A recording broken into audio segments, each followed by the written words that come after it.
The air in Redemption, a town whose name dripped with an irony so thick you could taste it, is clotted with dust and derision. A woman stands alone on the splintered planks of the train platform, a small, battered valise at her feet. The locomotive, a great iron beast breathing steam and scorn, has already pulled away, leaving behind a silence that is louder and more accusing than its whistle. She is a mail-order bride, ordered like a sack of flour, and now, just as easily, rejected. Jedediah Croft, the man who had sent for her, circles her like a vulture assessing a kill. He is a man whose prosperity is written in the tight stretch of his waistcoat over a soft belly, but whose character is a barren wasteland. "Look at her," he sneers, his voice carrying to the small, eager crowd of loafers and gossips gathering near the general store. "Frail, scrawny thing, not fit for a good day's work, let alone bearing sons. I ordered a sturdy woman." The woman, Alara, flinches but does not look at him. Her gaze is fixed on the distant mountains, their peaks of brutal, indifferent blue against the endless sky. She had pictured those mountains as the backdrop to a new life, a sanctuary. Now they feel like the walls of cage. What am I supposed to do with her? Croft continues, playing to his audience. Send her back? Costs money. A cattleman named Barlow, his face a leather mask of casual cruelty, spits a stream of tobacco juice near Alara's worn boots. Auction her off. Might get a few dollars for a housekeeper.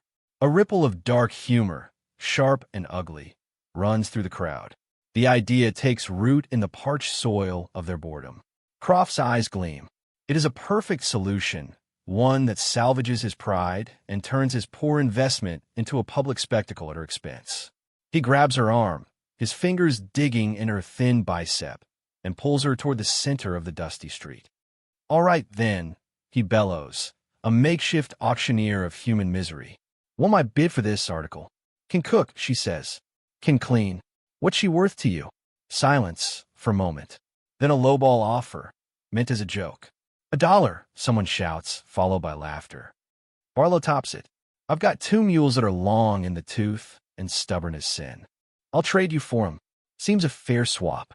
The crowd roars. The humiliation is complete. Alara is valued at less than worn-out livestock.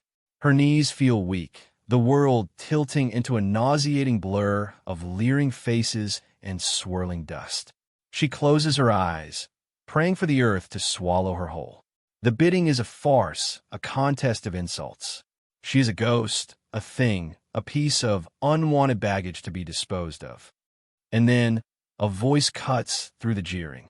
It is not loud, but it has a depth, a resonance that seems to suck the very air from the street. It is a voice that sounds unused, as if dragged up from a deep, silent well. "Keep the mules." Every head turns. He stands at the edge of the crowd, almost a part of the shadows cast by the livery stable. He is a figure of myth in redemption, a man seen so rarely he might as well be a ghost himself. Silas Blackwood.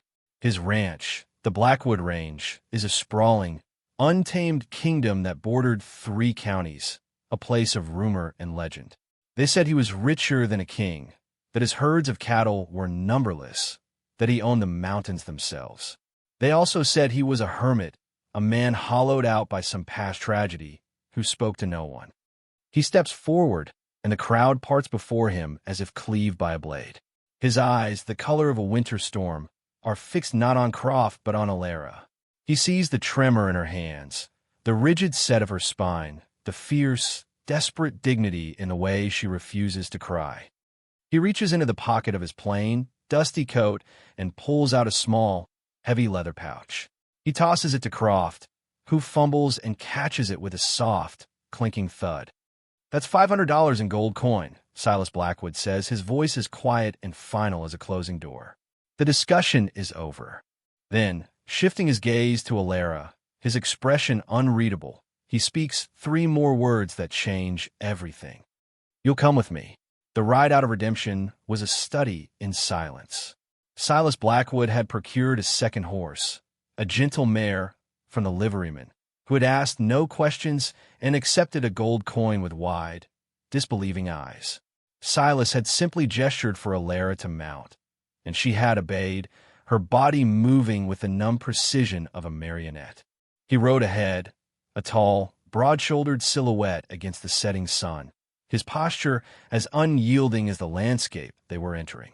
Alara followed, her mind a maelstrom of fear and confusion. She had been bought. The transaction was different in scale, but not in substance. The weight of $500 felt heavier, more binding, than the insult of 2 mules. What did a man like this, a man of legendary wealth and reclusion, want with her? The whispers in town had painted him as a specter, a man haunted and remote. She braced herself for a new kind of cruelty, one perhaps more refined and private than the public humiliation she had just endured. The town and its lingering stench of derision fell away, replaced by a world of stone, sage, and sky. The Blackwood Range was not just land. It was an empire of solitude. The trail climbed higher, winding through pine-choked canyons and across vast, windswept mesas. The air grew thinner, cleaner, scented with resin and cool earth. For hours, the only sound were the plod of hooves, the creak of saddle leather, and the sigh of the wind through the tall grasses. Silas never looked back, yet Alara felt his awareness of her as a tangible thing, a steady, invisible line connecting them. As dusk bled purple and indigo across the horizon, they arrived. The ranch was not what she expected. There was no grand manor, no ostentatious display of wealth. Instead, nestled in a valley sheltered by towering granite cliffs, was a large, sturdy log cabin. It was a fortress of solitude, built with an axe and an iron will. A long, low barn, several corrals, and a blacksmith shed stood nearby, all constructed with the same rugged, unadorned functionality. Smoke curled from the stone chimney of the main house, a lonely plume against the darkening sky. Silas dismounted in a single, fluid motion and came to her side. He did not offer a hand, but simply stood by her horse, waiting. His patience was as vast and unnerving as his land. Alara slid from the saddle, her legs stiff and trembling. For the first time, she saw him clearly in the fading light. He was older than her, perhaps 35, with a face that looked as if it had been carved from the same granite as the cliffs behind him. Lines were etched around his eyes and mouth, but they were lines of hardship, not cruelty. His dark hair was shaggy, and a thick beard covered the lower half of his face, but it could not hide the grim set of his jaw. His eyes, though, were what held her. They were a clear, startling gray, and in their depths she saw not menace, but a profound and abiding weariness. He led the horses to the barn, and she followed, clutching her small valise like a shield. Inside, the barn was immaculate, organized with a military precision that spoke of a disciplined mind. He unsaddled the horses with an economy of motion that was mesmerizing to watch. He worked without speaking, his presence filling the large space. Finally, he turned to her. "There is food in the house," he said, his voice a low rumble. "The east room is yours. There's a lock on the inside." That last sentence hung in the air between them. A lock on the inside. It was a concession, a recognition of her fear. It was the first small, hard kernel of kindness she had been shown all day. She nodded, unable to speak, her throat tight with a knot of unshed tears. He led the way to the cabin. The interior was as surprising as the exterior. It was one enormous room, dominated by a massive stone fireplace where a low fire crackled. The furniture was handmade, heavy, and built to last. A long dining table, several comfortable-looking chairs, and shelves upon shelves of books. The sheer number of books was staggering, covering 2 entire walls. At one end of the room was a kitchen area, meticulously clean. At the other, a door, which she presumed led to his own sleeping quarters. Another door, on the east wall, stood slightly ajar. Her room. "The well is out back," he said, gesturing vaguely. "Help yourself to whatever you need." He moved to the fireplace, adding a log to the fire, his back to her. He seemed to be dismissing her, giving her space. Alara hesitated, then walked to the east room. It was small and Spartan, containing only a narrow bed with a thick wool blanket, a small wooden chest, and a washstand with a pitcher and bowl. But it was clean, impeccably clean, and on the door was a simple, sturdy iron bolt. Her lock. She closed the door behind her and slid the bolt home. The sound of it clicking into place was the sound of her first breath after being held underwater. She leaned against the rough wood, her legs finally giving way, and sank to the floor. She did not cry. The tears were frozen somewhere deep inside her. She was the property of Silas Blackwood, the silent billionaire rancher. But he had given her a room with a lock, and for now, in this vast, intimidating wilderness, that small metallic fact was the only thing that felt real. The silence of the house was different from the silence of the trail. It was a living thing, filled with the crackle of the fire, the groan of the logs settling, and the low moan of the wind outside. After a long while, hunger gnawed at her, a dull ache that momentarily eclipsed her fear. She unbolted the door and crept back into the main room. Silas was sitting at the long table, a plate of bread and cold meat before him. Another plate was set for her at the opposite end, a gulf of polished wood between them. He didn't look up as she approached, but she knew he was aware of her every movement. She sat down, her hands trembling slightly as she reached for a piece of bread. They ate in complete silence. Alara had never been more aware of the small sounds of another person's existence. The scrape of a knife on a plate, the soft sound of a swallow, the steady rhythm of breathing. When he was finished, he stood and took his plate to the wash basin. He didn't take hers. He was not waiting on her, nor was he expecting her to wait on him. It was a strange, neutral courtesy. He retrieved a book from a shelf, a worn volume of Shakespeare, and settled into a chair near the fire. He opened it and began to read, his face cast in flickering gold and shadow. He was gone, retreated into a world of his own making, leaving her utterly alone in his presence. This, she realized, was to be her new life, an existence of shared solitude. She watched him for a long time, this strange, powerful man who had bought her like a stray dog. He hadn't spoken more than 50 words to her. He hadn't touched her. He hadn't told her what he wanted from her. He had simply removed her from a bad situation and deposited her in this silent, lonely fortress. Slowly, an idea began to form in her mind, a fragile shoot of hope pushing through the frozen ground of her despair. He had paid a fortune for her, but he wasn't acting like an owner. He had given her a locked room and a place at his table. He had not laid out rules or demands. Perhaps, just perhaps, he hadn't bought a wife or a servant. Perhaps, in an act of incomprehensible and impulsive decency, he had simply bought her freedom from the mob in redemption. The thought was so outlandish, so contrary to her experience of the world, that she hardly dared to entertain it. Gathering a sliver of courage, she finished her meal, washed her plate as he had done, and retreated to her room. She did not bolt the door this time.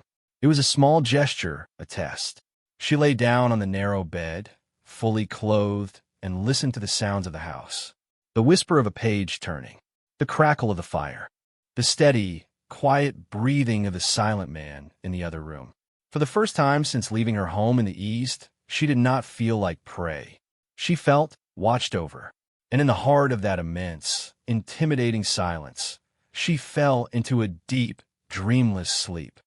The next morning, Alara awoke to the smell of coffee and frying bacon. The sun streamed through the single small window in her room, illuminating dust motes dancing in the air.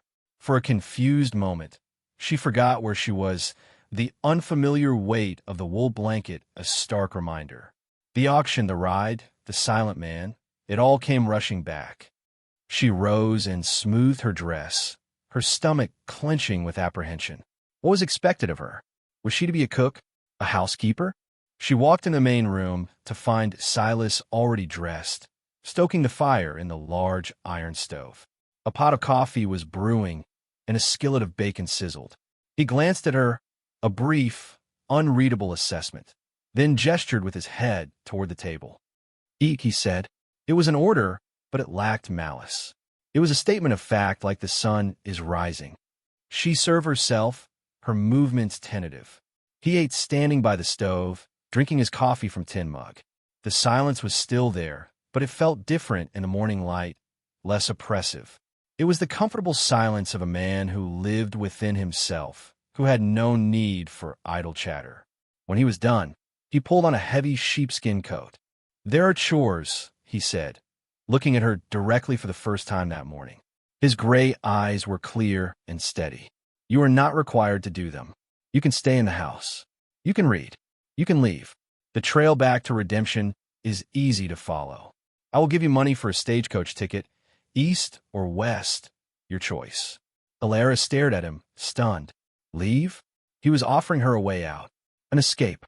The $500 had not been a purchase price. It had been a rescue. The thought was so overwhelming she felt dizzy.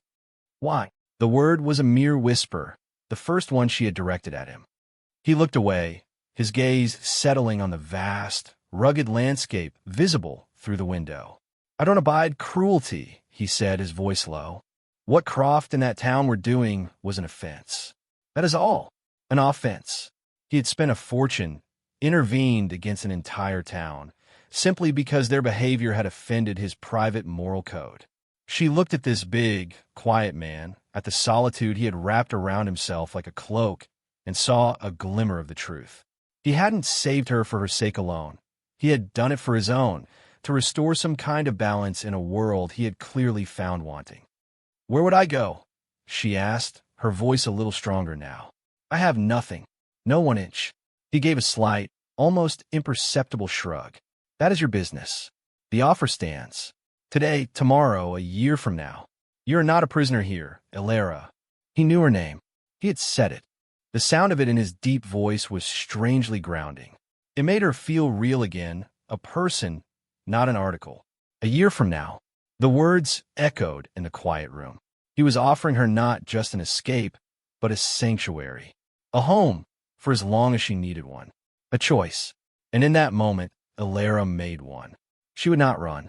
She had been running her whole life, from the orphanage, from poverty, from a future that seemed to hold nothing for her. Here, in this silent, lonely place, she had been offered a foothold. "I want to work," she said, her voice firm, surprising herself. "I will not be a burden. I will earn my keep." A flicker of something. Surprise? Respect? Passed through his eyes. He gave a single, sharp nod. "As you wish. The chickens need feeding. The vegetable garden needs tending before the first frost. The house is yours to manage, if you choose. I am in the north pasture today, with the herd. I will be back by nightfall." And with that, he was gone. The heavy door closed behind him, and she was alone in the quiet, cavernous cabin. She stood for a long moment, the silence now feeling less like an absence of sound and more like a space to be filled. His words replayed in her mind. "You are not a prisoner here." She went to the door and looked out. Silas was already on his horse, a dark figure moving with purpose across the Golden Valley floor. He had not looked back. Alara took a deep breath of the crisp, clean air. It smelled of pine and freedom. She was no longer Alara, the rejected mail-order bride. She was Alara, the woman who had chosen to stay. She turned back to the house, her house to manage, and for the first time in a very long time, she felt the stirrings of a purpose. She would not just survive here. She would build something. A life. A home. And maybe, just maybe, she would find a way to fill the silence not with noise, but with peace. The days that followed settled into a rhythm, a quiet dance of shared solitude and unspoken understanding. Alara quickly discovered that Silas Blackwood was a man who communicated through action, not words. He had told her the house was hers to manage, and he meant it. He never interfered, never questioned her decisions, but she would find a neatly stacked pile of firewood by the door each morning or a pail of fresh milk from his single dairy cow on the porch. These were his conversations, his acknowledgments of her presence. In return, Alara threw herself into her work with a quiet ferocity. She transformed the Spartan cabin into a home. She scrubbed the floors until the wood gleamed, aired out the musty linens, and organized the kitchen with an efficiency that would have astounded Jedediah Croft. She discovered a small, neglected garden behind the cabin and worked tirelessly, her hands raw and chapped, to salvage what she could before the coming cold. She found wild herbs in the nearby woods, rosemary, thyme, chamomile, and hung them from the rafters to dry, filling the cabin with a faint, pleasant aroma. Her greatest discovery, however, was the library. The collection was vast and eclectic, ranging from Greek philosophy to agricultural journals, from poetry to geological surveys. It was the library of a man with a deep and hungry mind. One evening, after their silent supper, she gathered her courage and pulled a book from the shelf, a text on botany. She sat at the far end of the table, under the light of a separate oil lamp, and began to read. Across the room, Silas looked up from his own book.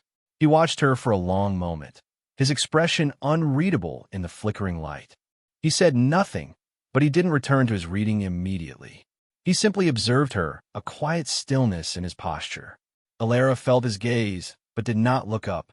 It was not a hostile scrutiny. It felt more like curiosity, as if she were a new and unexpected species of creature that had wandered into his solitary domain.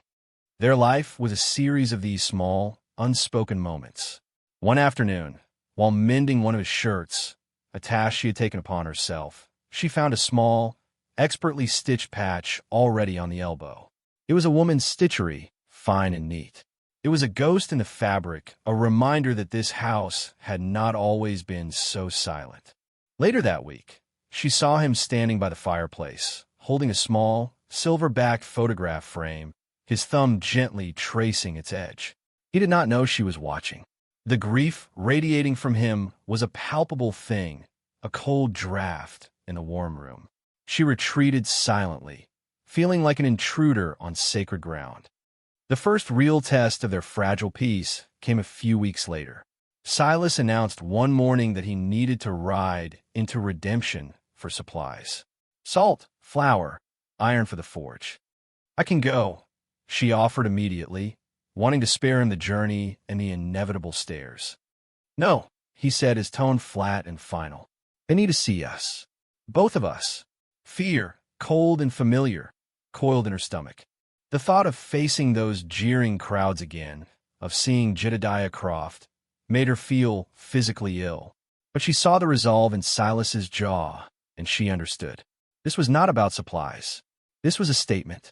Hiding on the mountain was a form of defeat. She wore her best dress, the one she had arrived in, now cleaned and pressed.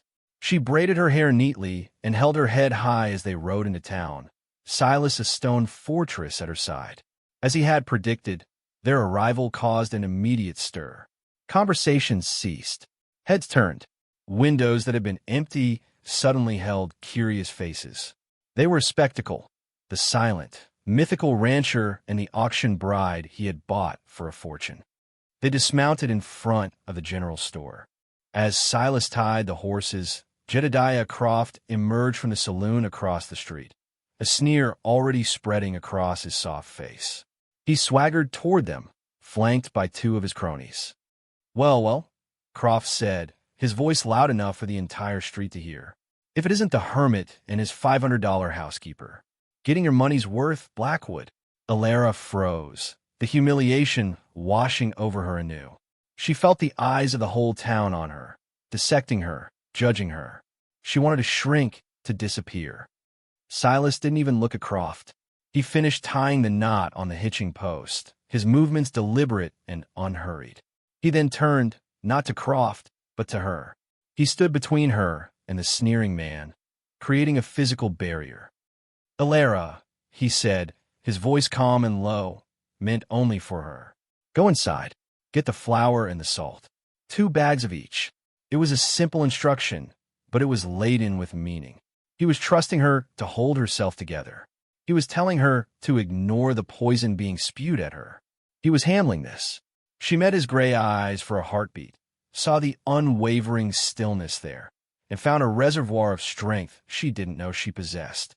She gave a small, firm nod, turned her back on Croft, and walked up the steps and into the general store with as much dignity as she could muster. The store fell silent as she entered. Mrs. Gable, the proprietor's wife and the town's chief gossip, stared at her with beady eyes. Alara walked to the counter, her heart hammering against her ribs. 2 bags of flour, please, she said, her voice shaking only slightly. And 2 of salt. Outside, she could hear Croft's taunts continuing. What's the matter, Blackwood? Cat got you tongue? Or did you just forget how to talk to civilized folk up there on your lonely mountain?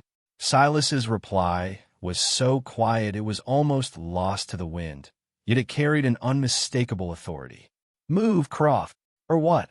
Croft blustered, emboldened by his audience. You'll what? You're just one man. There was a moment of tense silence. Then, the sound of sharp, sudden intake of breath from one of Croft's friends, followed by a choked noise. Alara risked a glance through the store's grubby window. Silas hadn't moved a muscle, hadn't raised a hand. He had simply taken a half-step forward and fixed his gaze on Croft. The sheer, unadulterated force of his presence, of his will, was like a physical blow. Croft, who had puffed out his chest, seemed to visibly deflate. The sneer slid from his face, replaced by a flicker of genuine fear.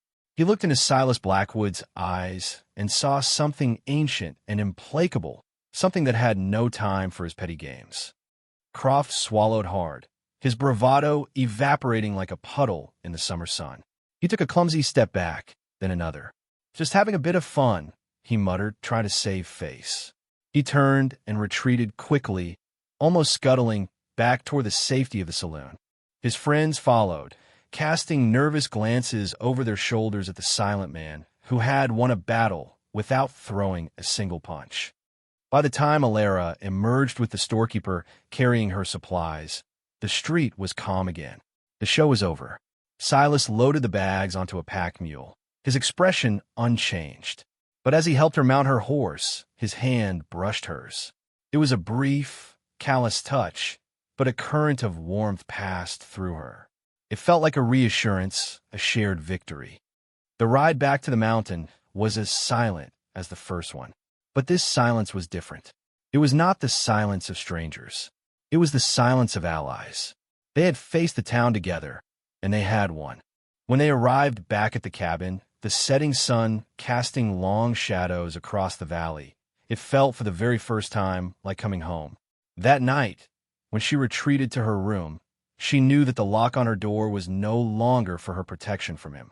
It was to protect the fragile, growing peace they had built together from the ugliness of the world outside.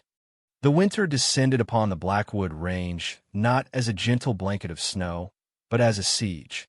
Blizzards swept down from the high peaks, isolating the ranch completely, burying the world in a deep and profound white silence. For weeks, the only universe that existed was the cabin, the barn, and the snow-covered path between them. The world of redemption, of Jedediah Croft and his sneering contempt, might as well have been on another planet. This forced proximity changed the dynamic between Alara and Silas. The vast spaces of the cabin, which had once seemed to keep them in separate orbits, now felt intimate. The silence became less a habit and more a language.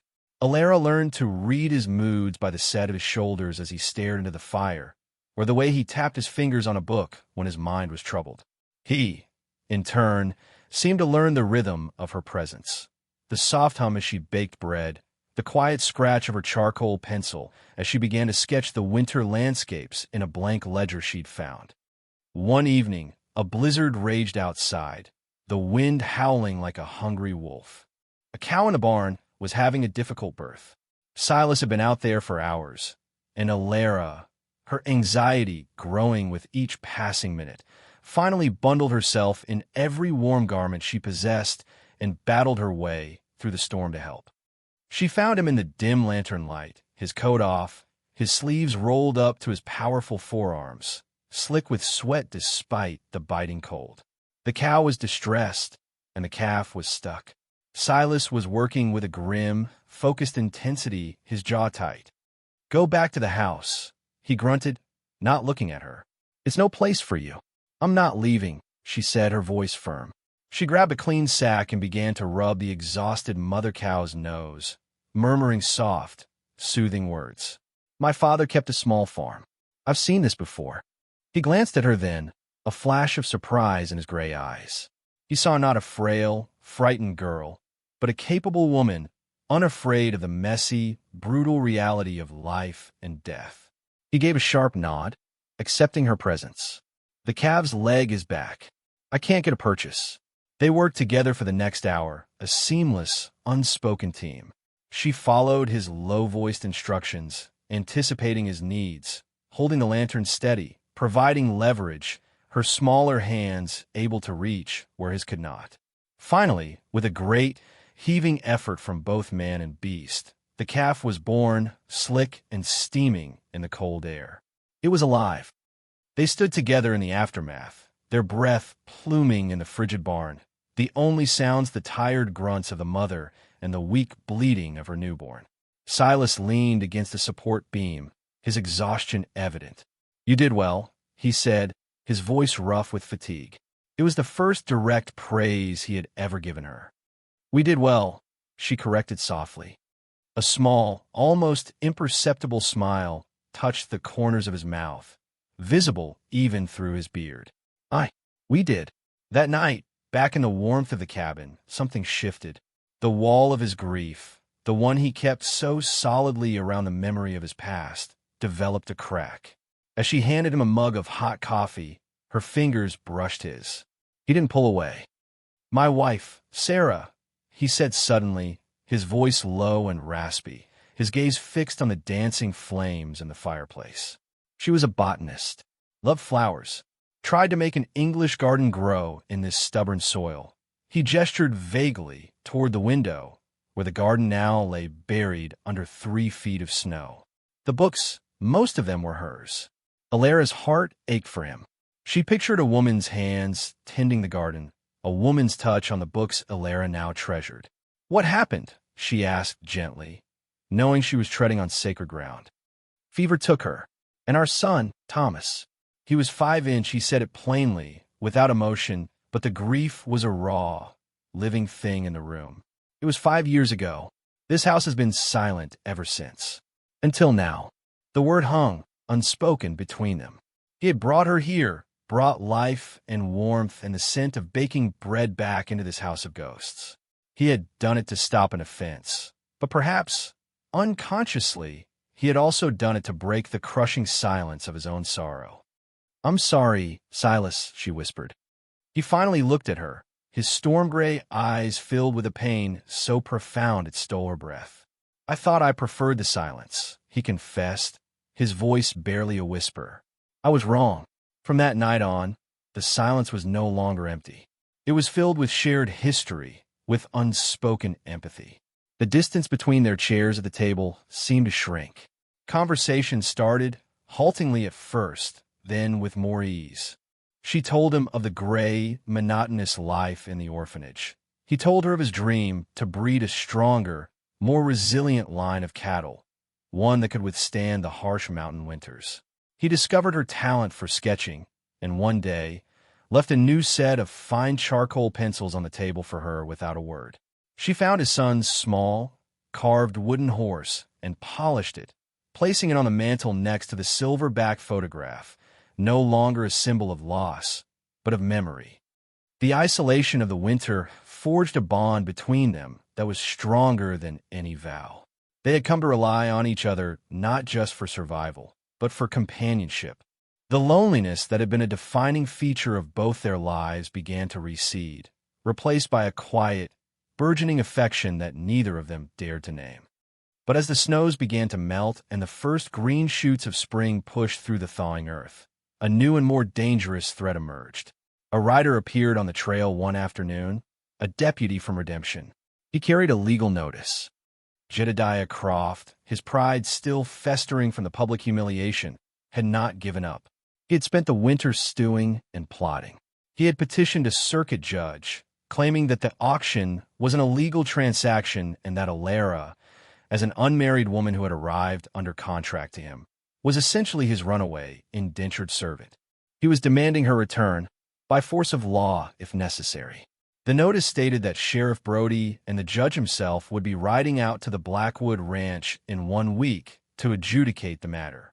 Silas read the document, his face hardening into a granite mask. The peace they had so carefully constructed was about to be shattered. The world, with all its ugliness and petty rules, was coming to their door. "He will not have you," Silas said, his voice a low growl, crumpling the paper in his fist. Alara's blood ran cold. The thought of being handed back to Croft, of being forced into his service, was more terrifying than any blizzard.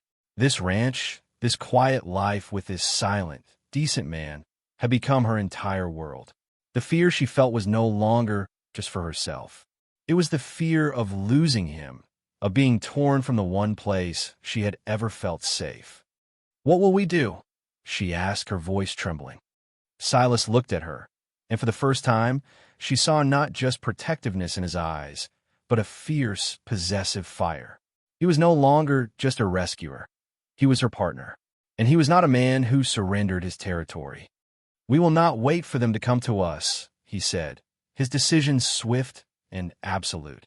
"We will ride to them, and we will end this, once and for all." The week leading up to the confrontation was charged with a tense, focused energy. Silas was a man preparing for battle. He spent hours in his forge, the ring of his hammer on steel echoing through the valley. He was not making weapons, but mending tools, strengthening his world, as if to prove its permanence through sheer force of will. He checked his fences, inventoried his herds, his movements precise and deliberate. It was his way of asserting control in a situation that was spiraling beyond it. Alara felt a different kind of preparation was needed. The legal notice from the circuit judge was a formal threat, one that couldn't be met with physical force alone. She spent her evenings in the library, poring over Silas's books on law and governance. They were old, dusty volumes, but the principles within were timeless. She read about contracts, property, and, most importantly, the legal standing of marriage. An idea, bold and terrifying, began to take shape in her mind. 2 days before the judge was due to arrive, she approached Silas as he cleaned his rifle at the long kitchen table. The act itself was ominous, a clear sign of his intentions to defend his home. "Silas," she began, her voice steady despite the frantic beating of her heart. "Fighting them, with this," she gestured to the rifle, "will only make you an outlaw. It will solve nothing. They will say you are holding me by force." His hand stilled. He looked up, his gray eyes narrowed. "He will not set foot on this land, Alara. I will not allow it." "I know," she said softly, "but there is another way. A better way." She took a deep breath. "Croft's claim is that I am an unattached woman, bound by his original contract. The law, as unjust as it is, might see it that way." He waited, his silence an invitation for her to continue. "But a wife," she said, her gaze unwavering as she met his. "A wife cannot be an indentured servant. A wife is not property to be claimed by another man. Her legal standing is with her husband." The air in the room grew thick, charged with the weight of her words. She was not merely suggesting a legal strategy. She was laying her heart bare. It was a proposal born of desperation, but it was laced with a truth that had been growing between them all winter. This arrangement, this quiet life they shared, was already a marriage in all but name. Silas stared at her, his face an unreadable mask of stone. He looked from her earnest face to the window, out at the vast, wild land that was his kingdom and his prison. He had built this life of solitude to protect himself from the pain of loss, to let someone in again, truly in, to bind himself to her with vows and laws, was a risk he had sworn he would never take. But looking at Alara, at her quiet strength and fierce loyalty, he knew that the risk of losing her was infinitely greater. The silence he had once craved had become a torment before she arrived, and the thought of returning to it was unbearable. He slowly, deliberately, set the rifle aside. He stood up and walked around the table until he was standing before her. He gently took her hand, his callous thumb tracing the delicate lines of her palm. "It would not be a marriage of convenience, Alara," he said, his voice rough with an emotion she had never heard from him before. "Not for me." Tears welled in her eyes, tears of relief and a profound, bone-deep joy. "Nor for me," she whispered. His other hand came up to gently cup her cheek. He was not the cold, remote man from the auction. He was Silas, her Silas, and in his storm-gray eyes she saw not just protection, but a deep and abiding love. "Then we will go to town," he said, his voice firm with renewed purpose. "But we will not go to fight a judge. We will go to find a preacher." The plan was set. They would not wait for the law to come to them. They would meet it head-on, armed not with a rifle, but with a marriage certificate. It was a declaration of war fought on the battlefield of bureaucracy and social convention, and it was a battle they intended to win. They rode into redemption on the day the judge was set to arrive. They did not look like victims or defendants. Silas wore a clean shirt and his best leather vest. Alara wore the simple, dark blue dress she had painstakingly sewn for herself over the winter, a garment of her own making, not the one she had arrived in. They rode side by side, a unified front, their posture radiating a quiet, unshakable resolve. The town was buzzing with anticipation. The news of the judge's visit to the Blackwood Ranch had spread like wildfire. Jedediah Croft was holding court on the porch of the general store, preening and boasting, convinced his victory was at hand. When Silas and Alara appeared, a hush fell over the assembled crowd. Croft's smirk faltered. This was not the scenario he had envisioned. He watched, confused, as they dismounted not in front of the sheriff's office, but in front of the small, clapboard church at the end of the street.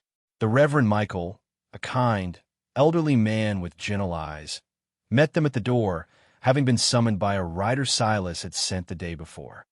"They're going to pray for salvation?" Croft sneered to his cronies, his confidence returning. "It's too late for that." But as Silas and Alara disappeared inside the church, a murmur of confusion rippled through the crowd. This was unexpected. Moments later, the circuit judge, a portly, important-looking man named Harrison, arrived on the noon stage, accompanied by Sheriff Brody. Croft immediately scurried over to greet them. "Your Honor," Croft began, bowing obsequiously. "Thank you for coming. The matter of my absconded property is at hand.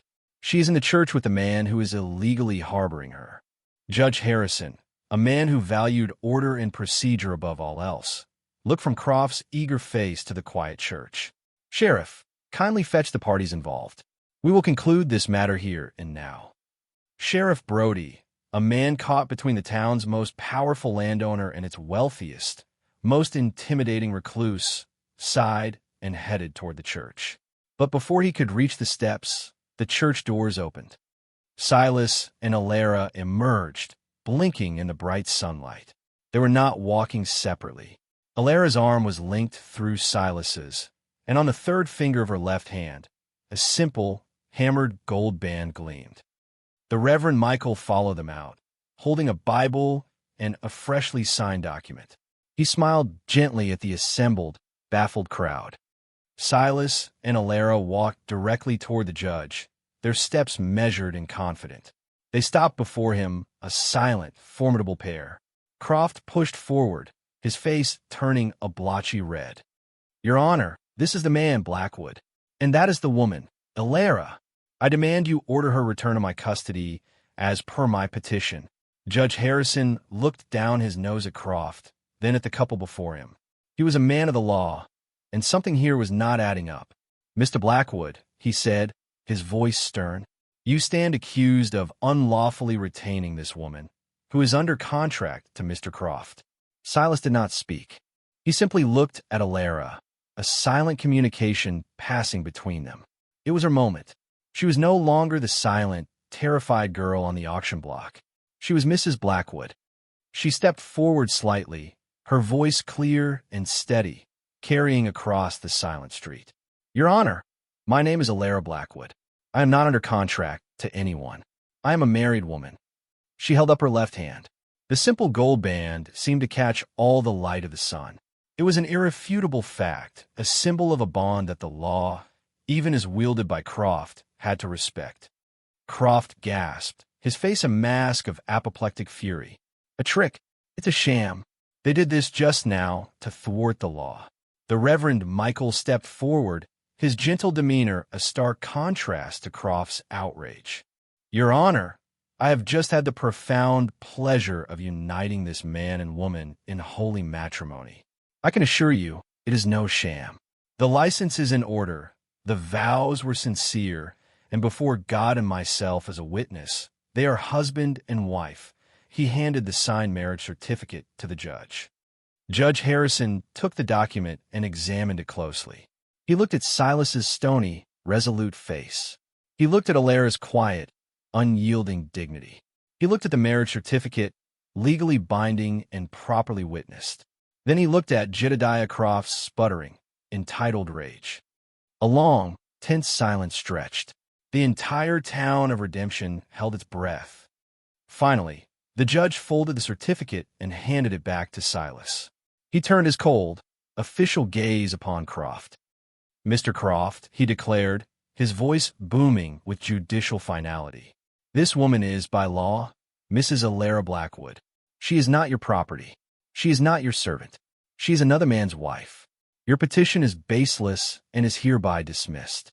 You are wasting my time." The collective gasp from the crowd was audible.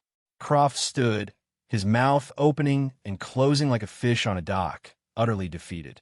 His power, built on bullying and public perception, had crumbled to dust against the simple, unshakable truth of their marriage. The judge turned to Sheriff Brody. "Sheriff, if Mr. Croft bothers this family again, you are to arrest him for harassment. Is that understood?"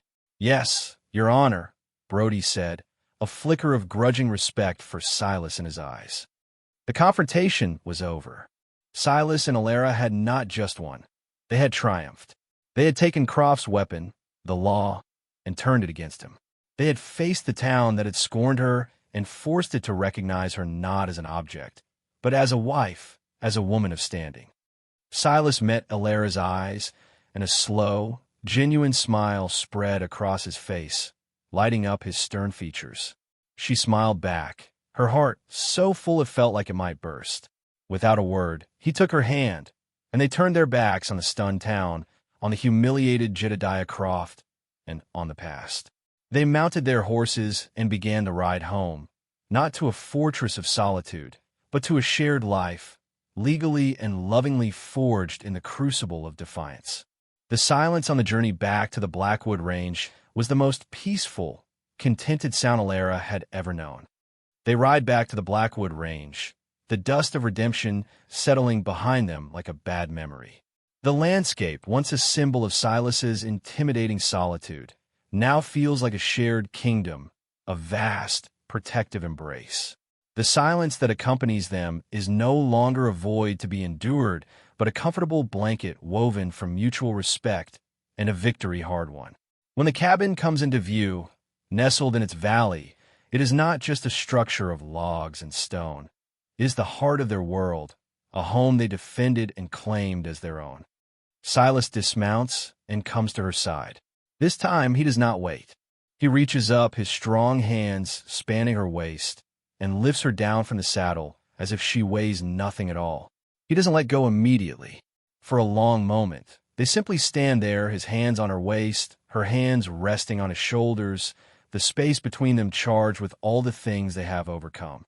"Welcome home, Mrs. Blackwood," he says, his voice a low, warm rumble that vibrates through her.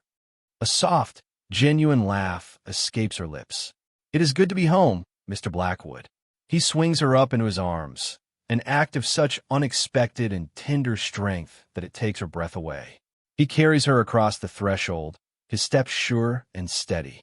It is not a gesture born of tradition, but a profound, personal statement. He is carrying his wife into their home, a place now sanctified not just by a preacher's words, but by their shared courage. He sets her down gently inside, the familiar room now glowing with a new warmth in the late afternoon light. The air smells of dried herbs, wood smoke, and old paper, the scent of their life together. Her sketches are pinned to the wall, and his books are a comforting presence on their shelves. On the mantel, the small, carved horse stands beside the silver-backed photograph, no longer ghosts of a painful past, but the quiet guardians of a home reborn. He takes her hand, the new gold band on her finger warm against his skin. He looks at her, his storm-gray eyes clear and filled with a deep, unwavering affection. The silent, haunted rancher who spoke up at an auction is gone. In his place is a husband, a partner, a man who found his voice to defend her and, in doing so, rediscovered his own heart. She is no longer the rejected mail-order bride, the woman valued at 2 mules. She is a woman of immense worth, a woman who found her strength, her home, and her love in the heart of the wilderness. He watches her as she moves to the fireplace, her presence a gentle light that fills all the dark, lonely corners of the house, and he knows the $500 in gold was the shrewdest investment he ever made. He hadn't just bought a woman's freedom, he had bought back his own. Thanks for watching. If you believe in compassion, overcoming prejudice, and finding love in unexpected places, give this story a like and subscribe for more. Her true worth was finally seen. What does true value in a person mean to you? Tell us below.